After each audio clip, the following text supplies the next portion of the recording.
आपल्या शेजारील देश हळूहळू नवा पाकिस्तान बनतोय का? शेख हसीना सरकार हल्लेखोरांनी बरखास्त केल्यानंतर बांगलादेशात मोठा राजकीय खेळ सुरू झालाय आणि ही फक्त अफवा नाहीये, हे म्हणतंय शशी थरूर यांच्या अध्यक्षतेखालील संसदीय समिती. भारताच्या परराष्ट्र व्यवहारावरती लक्ष ठेवणारी संसदीय स्थायी समिती, जिचे अध्यक्ष आहेत शशी थरूर. त्या समितीने स्पष्ट शब्दात इशारा दिलाय, बांगलादेशात धोक्याची लक्षणे दिसतायत. ही स्थिती भारतासाठी गंभीर ठरू शकते. शेख हसीना सरकार गेल्यानंतर सत्ता कमकुवत झाली आणि थरूर समिती म्हणते याचाच फायदा कट्टर विचारांनी घेतलाय. धर्माच्या नावावर लोक भडकवणे, हिंदूंवर हल्ले करणे, मंदिरं तोडणे हे आता लपून नाही उघडपणे चाललंय.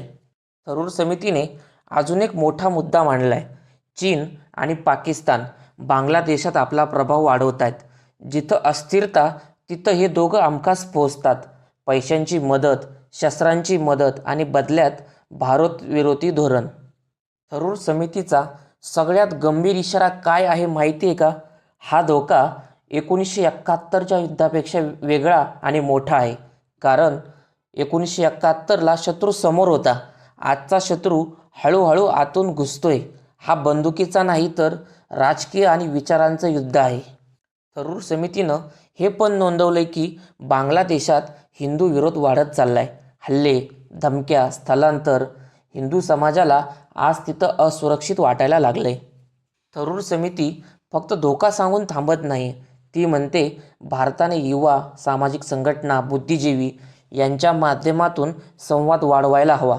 खोट्या अफवा मोडायला हव्यात आणि भारत शत्रू नाही शेजारी आहे हे बांगलादेशातील जनतेला समजावून सांगायला हवं.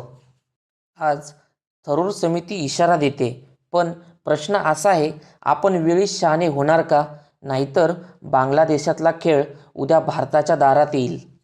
थरूर समिती बरोबर आहे का? बांगलादेश खरंच नवा पाकिस्तान बनतोय का? तुमचं मत कॉमेंटमध्ये लिहा.